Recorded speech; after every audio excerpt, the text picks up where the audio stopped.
Hi friends, welcome back to Meghana's kitchen. ಇವತ್ತಿನ recipe aloo ಬಜ್ಜಿ.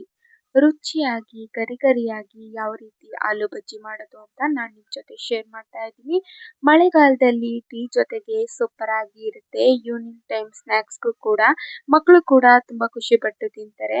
10 minutes ಇದ್ರೆ ಸಾಕು, ರುಚಿಯಾಗಿ ಆಲೂ ಬಜ್ಜಿನ ಮಾಡ್ಕೊಳ್ಬೋದು. ಈ ವಿಧಾನದಲ್ಲಿ ನೀವು ಒಂದ್ಸತಿ ಟ್ರೈ ಮಾಡಿ. ಯಾವ ರೀತಿ ಆಲೂ ಬಜ್ಜಿ ಮಾಡೋದು ಅಂತ ನೋಡೋಣ ಬನ್ನಿ.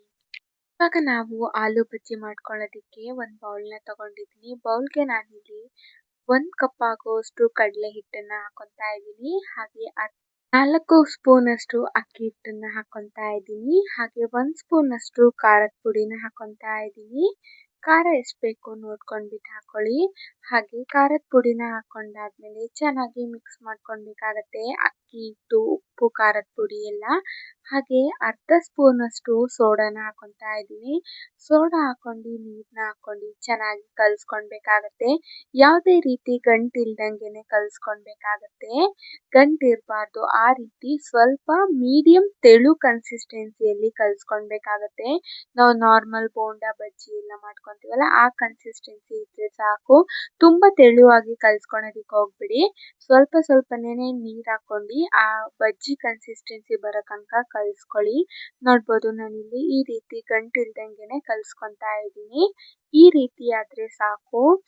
ಇದನ್ನ ನಾವು ಒಂದು 30 ನಿಮಿಷ ಚೆನ್ನಾಗಿ ನೆನೆಯೋದಕ್ಕೆ ಬಿಡಬೇಕಾಗತ್ತೆ, ಸೋಡಾ ಹಾಕಿರೋದ್ರಿಂದ.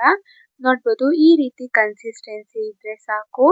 ಇದನ್ನ ಕ್ಲೋಸ್ ಮಾಡಿ ಚೆನ್ನಾಗಿ ಒಂದು 30 ನಿಮಿಷ ಹಿಟ್ಟನ್ನ ನೆನೆಸ್ಕೊಳ್ಬೇಕಾಗತ್ತೆ. ಇದನ್ನ ನಾವು ಸೈಡ್ಗೆ ಎತ್ತಿಟ್ಕೊಳ್ಳೋಣ. ಹಿಟ್ಟು ನೆನಿತಾ ಇರಲಿ. ಇವಾಗ ನಾವು ಆಲೂಗಡ್ಡೆನ ಕಟ್ ಮಾಡ್ಕೊಳ್ಳೋಣ. ನೋಡ್ಬೋದು, ನಾನಿಲ್ಲಿ 2 ಮೀಡಿಯಂ ಸೈಜ್ ಆಲೂಗಡ್ಡೆನ ತಗೊಂಡಿದ್ದೀನಿ.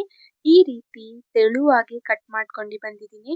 ಆಲೂಗಡ್ಡೆ ತುಂಬ ತೆಳುವಾಗಿ ಕಟ್ ಮಾಡ್ಕೊಳ್ಬೇಕಾಗತ್ತೆ.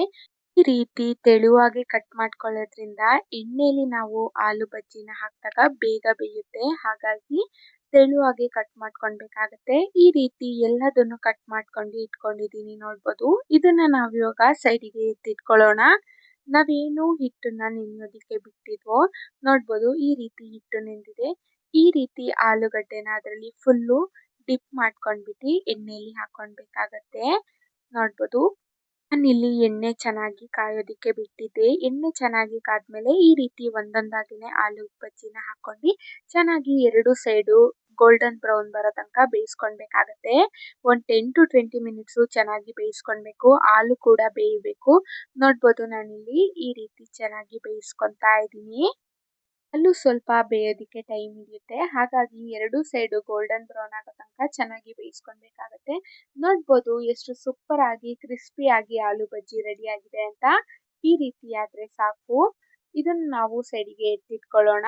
ಇವಾಗ ನಾನು ಇನ್ನೊಂದು ಬ್ಯಾಚ್ ಆಗಿ ಆಲೂ ಬಜ್ಜಿನ ಹಾಕೊತಾ ಇದ್ದೀನಿ. ನೋಡ್ಬೋದು, ಈ ರೀತಿ ಒಂದೊಂದಾಗಿನೇ ಹಾಕೊಂಡು ಇದನ್ನು ಅಷ್ಟೇ 2 ಸೈಡು ಚೆನ್ನಾಗಿ ಗೋಲ್ಡನ್ ಬ್ರೌನ್ ಆಗೋ ತನಕ ಬೇಯಿಸ್ಕೊಳ್ಬೇಕಾಗತ್ತೆ. ಒಂದು 10 ಮಿನಿಟ್ಸು ಆಲೂಗಡ್ಡೆ ಬೇಯೋ ತನಕ. ನೋಡ್ಬೋದು, ಒಂದು ಸೈಡ್ ಗೋಲ್ಡನ್ ಬ್ರೌನ್ ಆಗಿದೆ, ಇನ್ನೊಂದು ಸೈಡು ಈ ರೀತಿ ಚೆನ್ನಾಗಿ ಬೇಯಿಸ್ಕೊಳ್ಬೇಕಾಗತ್ತೆ. ನೋಡ್ಬೋದು, ಎಷ್ಟು ಸೂಪರ್ ಆಗಿ 2ನೇ ಬ್ಯಾಚನ್ನು ಕೂಡ ರೆಡಿ ಆಗಿದೆ ಅಂತ. ಇದನ್ನ ಇವಾಗ ನಾವು ಸರ್ವ್ ಮಾಡ್ಕೊಳ್ಳೋಣ. ನೀವು ಬೇಕಿದ್ರೆ ಕೆಚಪ್ ಜೊತೆಗೂ ಸರ್ವ್ ಮಾಡ್ಕೊಳ್ಬೋದು. ಸೂಪರ್ ಆಗಿ ಇರುತ್ತೆ. ನೋಡ್ಬೋದು, ಎಷ್ಟು ಕ್ರಿಸ್ಪಿಯಾಗಿ ಸೂಪರ್ ಆಗಿ ಆಲೂ ಬಜ್ಜಿ ರೆಡಿ ಆಗಿದೆ ಅಂತ.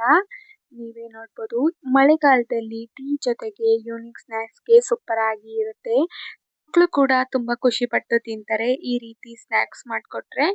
ಕಡಿಮೆ ಸಮಯದಲ್ಲಿ ಜಾಸ್ತಿ ಪದಾರ್ಥಗಳನ್ನು ಕೂಡ ಬೇಡ, ಸಿಂಪಲ್ ಆಗಿ ಆಲೂ ಬಜ್ಜಿನ ಮಾಡ್ಕೊಳ್ಬೋದು.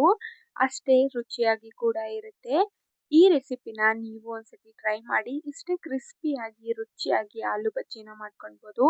ಹೇಗಾಗಿತ್ತು ಆಲೂ ಬಜ್ಜಿ ಅಂತ ಕಮೆಂಟ್ ಬಾಕ್ಸಲ್ಲಿ ತಿಳಿಸಿ. ವಿಡಿಯೋ ನಿಮ್ಗೇನಾದರೂ ಇಷ್ಟ ಆದರೆ ಲೈಕ್ ಮಾಡಿ, ಶೇರ್ ಮಾಡಿ, ಹಾಗೆ ನಮ್ಮ ಚಾನಲ್ನ ಸಬ್ಸ್ಕ್ರೈಬ್ ಮಾಡ್ಕೊಳ್ಳಿ. ಇದೇ ರೀತಿ ಸಿಂಪಲ್ ಆ್ಯಂಡ್ ಈಸಿ ರೆಸಿಪಿಗಾಗಿ. Thank you for watching.